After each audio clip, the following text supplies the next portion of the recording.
Halo, bertemu lagi dengan saya Gia. Di video kali ini kita akan membahas tentang contoh pembuktian algoritma iteratif.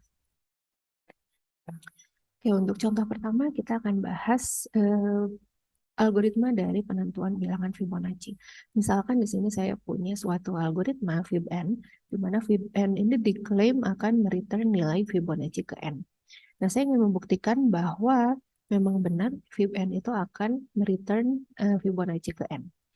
Nah, sekarang bagaimana kita bisa membuktikan bahwa algoritma ini benar? Ada beberapa langkah yang bisa kita ikuti. Yang pertama, sebaiknya tulis klaim yang kita ingin buktikan kebenarannya. Jadi apa sih yang ingin kita buktikan kebenarannya? Klaimnya itu adalah fibn, yaitu fungsi yang kita punya, suatu saat akan mereturns nilai fn. Ini yang ingin kita buktikan kebenarannya. Bagaimana membuktikannya? Kita bisa melihat fakta apa saja yang kita punya di algoritma ini. Kita lihat baris yang ada di sini. Di sebelum masuk ke iterasi, kita punya nilai A, B, dan juga I. Nilai A sesaat sebelum masuk ke iterasi, yaitu A0 adalah 0. Nilai B sesaat sebelum masuk ke iterasi adalah 1. Dan nilai I sesaat sebelum masuk ke iterasi adalah 2. Kemudian saya punya juga nilai setelah masuk ke iterasi. Saya punya nilai C, A, B, dan juga I. Saya punya nilai C, B, A, dan juga I. Oh sorry, di situ A dulu biar enggak ini ya. A, B, dan juga I. Tapi ini tergantung pada iterasi keberapanya. Makanya saya kasih indeks iterasi ke J. Kita lihat satu-satu nilainya.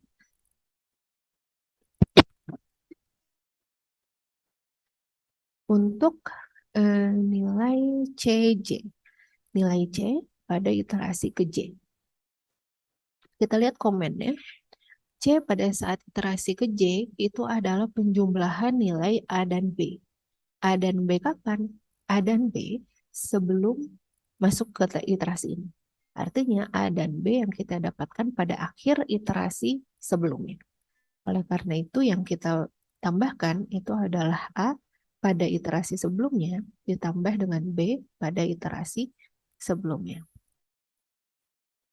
Kemudian A itu adalah B. A pada iterasi saat ini adalah B pada saat iterasi sebelumnya. Oleh karena itu saya punya B J minus 1. Selanjutnya saya punya B itu sama dengan C. Berarti saya punya B pada iterasi saat ini itu adalah C pada iterasi saat ini. Kenapa saat ini? Karena di sini saya menggunakan C yang baru saya update di sini, yaitu si nilai CJ. Karena C-nya sudah diupdate, maka yang akan kita gunakan adalah C pada iterasi saat ini, bukan iterasi sebelumnya. Tapi kalau I yang kita eh, dapatkan di iterasi saat ini adalah I pada iterasi sebelumnya. Karena kita belum pernah mengupdate nilai I tersebut. Karena itu saya punya nilai I J minus 1, kemudian saya tambahkan dengan 1. Nah, dari sini kita bisa mencari loop invariant. Caranya kita bisa mencari nilai CABI pada berbagai jenis nilai J. Jadi contohnya di sini saya mau mencari nilai C pada iterasi ke J, A pada iterasi ke J, B pada iterasi ke J, dan juga I pada iterasi ke J. Nah, dari sini J-nya bisa macam-macam. Ketika J-nya 0, berarti C0 itu belum ada. Saya bisa tulis seperti ini. A0, B0, dan I0 berdasarkan fakta itu bernilai 0, 1, dan 2.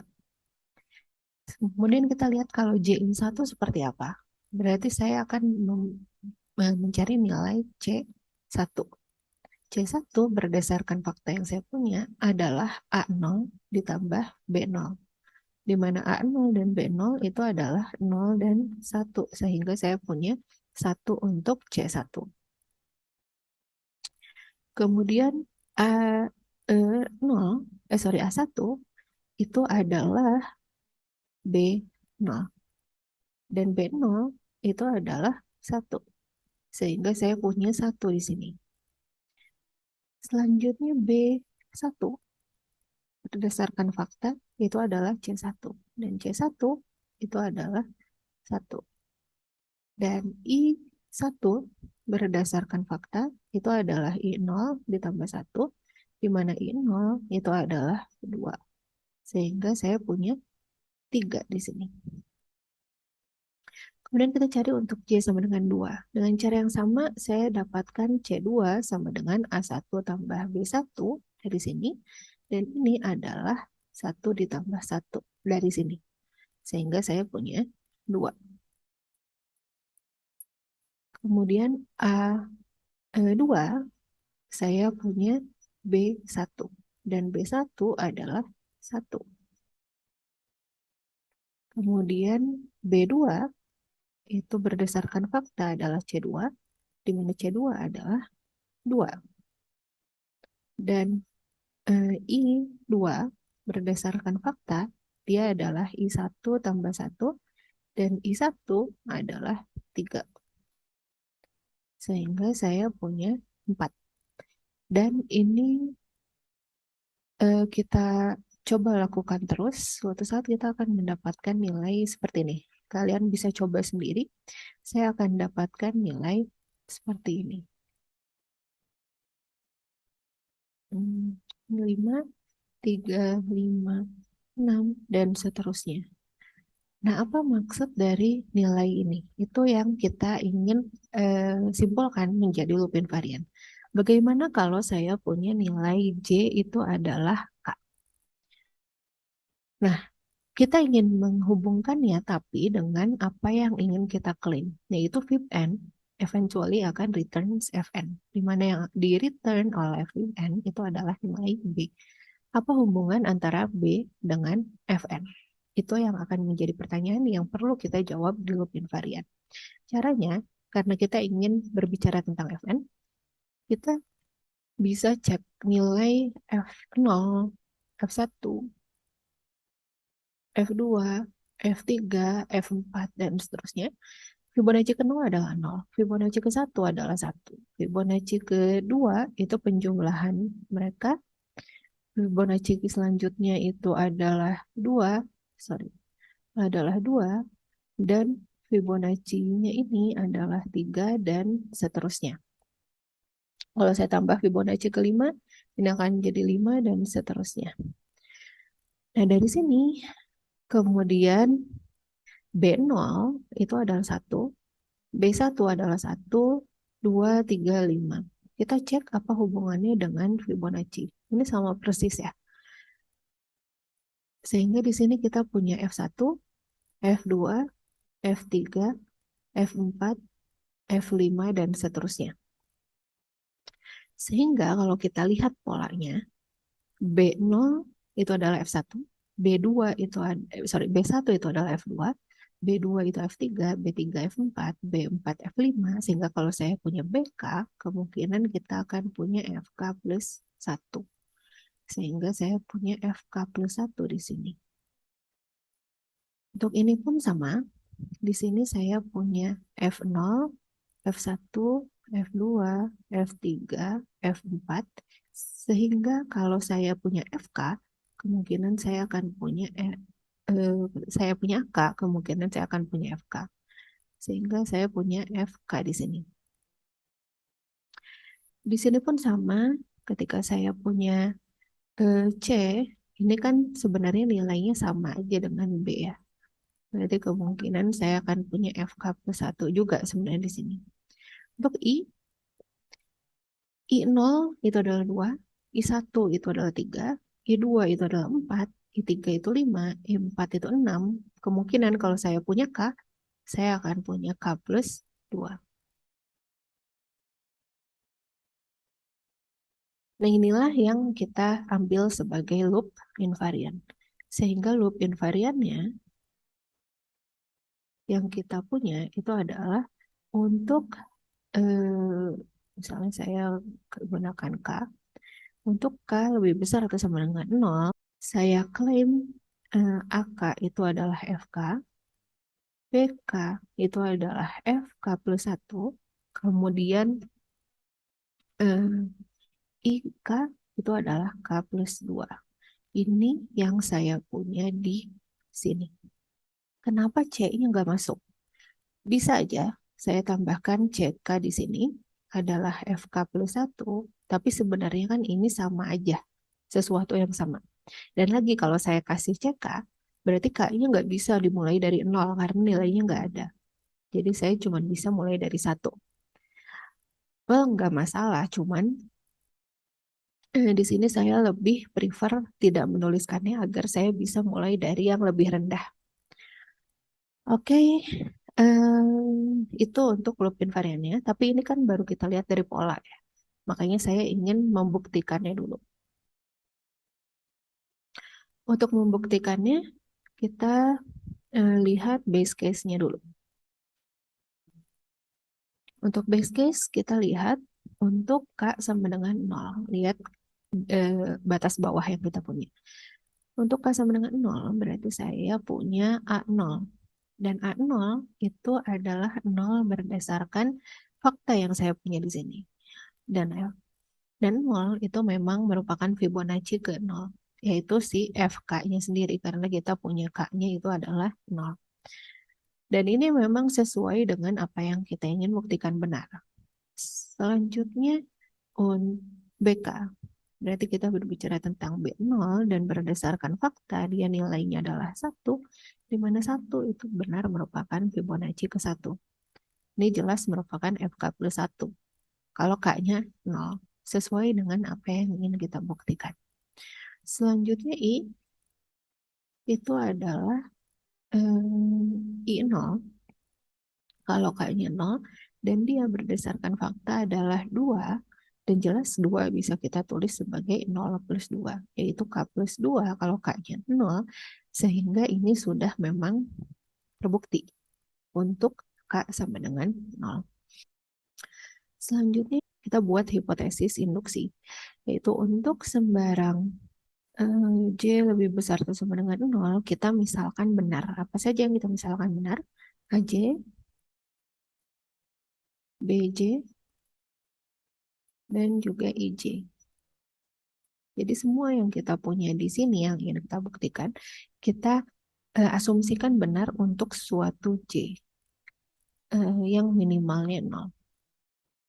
Nah, kemudian kita ingin membuktikan bahwa mereka pun benar kalau eh, kita punyanya iterasi ke J plus 1.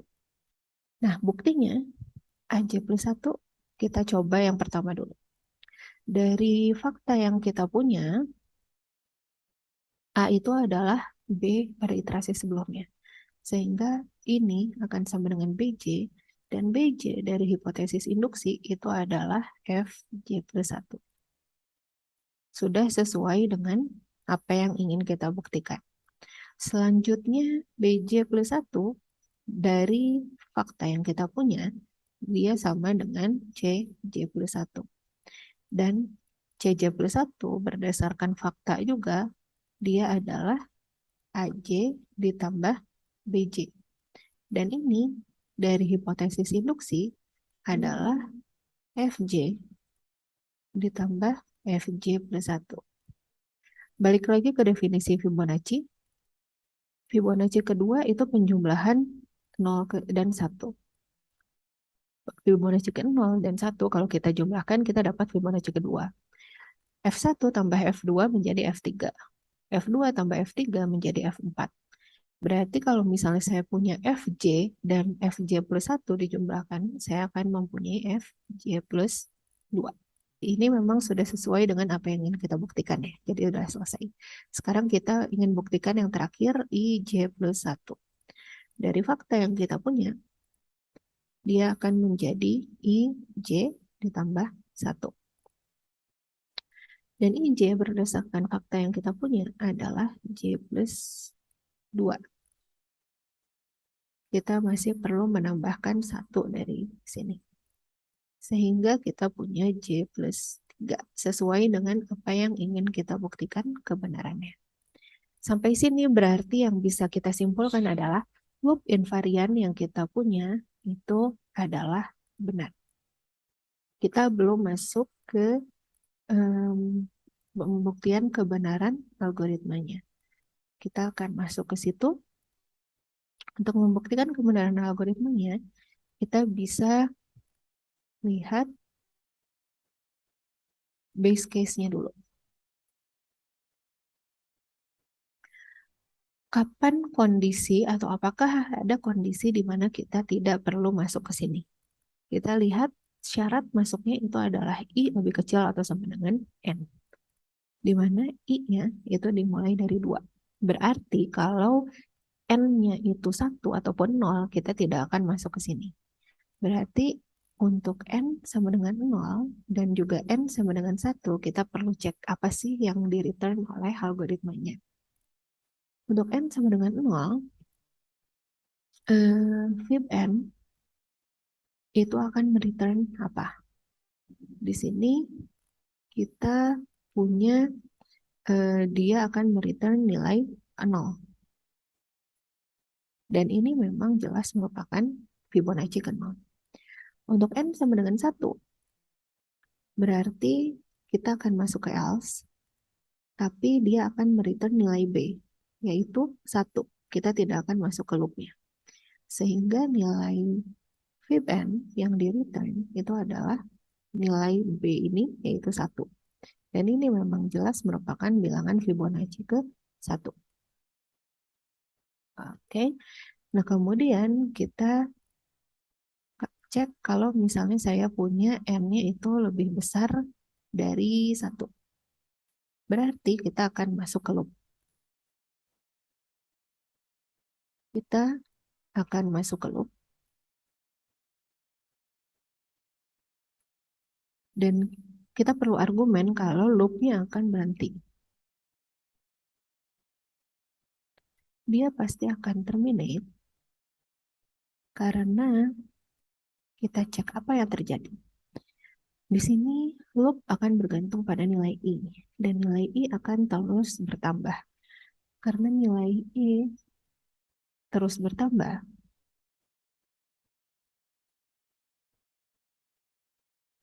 maka suatu saat akan mencapai batas atas untuk I. Oke, ini adalah kondisi yang membuat loop yang kita punya itu pasti akan terminate. Nah, karena pasti ada terminate, berarti pasti ada akhir dari loop. Misal T adalah iterasi terakhir. Nah, kita lihat apa yang terjadi di algoritmanya.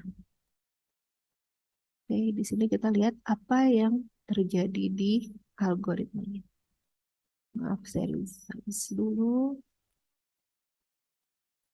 Apa yang terjadi di algoritmanya? Di sini kita lihat di algoritmanya iterasi yang kita punya itu bergantung pada I. Dia akan terus masuk ke sini dan kita tambah 1 pada setiap iterasi. Sehingga terakhir dia masuk ke sini itu adalah N. Kemudian kita tambah 1 di sini menjadi N plus 1. Dan ketika I sama dengan N plus 1, dia tidak akan kembali lagi ke loop. Sehingga nilai I pada iterasi ke T itu akan sama dengan N plus 1. Dan juga nilai I pada iterasi ke T berdasarkan loop invarian yang kita punya itu adalah T plus 2. Yang artinya karena N plus 1 artinya sama dengan T plus 2, saya bisa simpulkan N plus 1 itu sama dengan T plus 2, yang artinya T itu adalah N minus 1. Dan artinya lagi, B pada iterasi terakhir, yaitu nilai yang kita return, berdasarkan loop invariant, itu adalah F T plus 1, di mana T itu adalah N-1, sehingga saya punya Fn. Dan ini memang apa yang ingin kita buktikan kebenarannya. Sehingga pembuktian algoritmanya telah selesai. Baik, sekian video kali ini. Sampai bertemu di video selanjutnya. Terima kasih.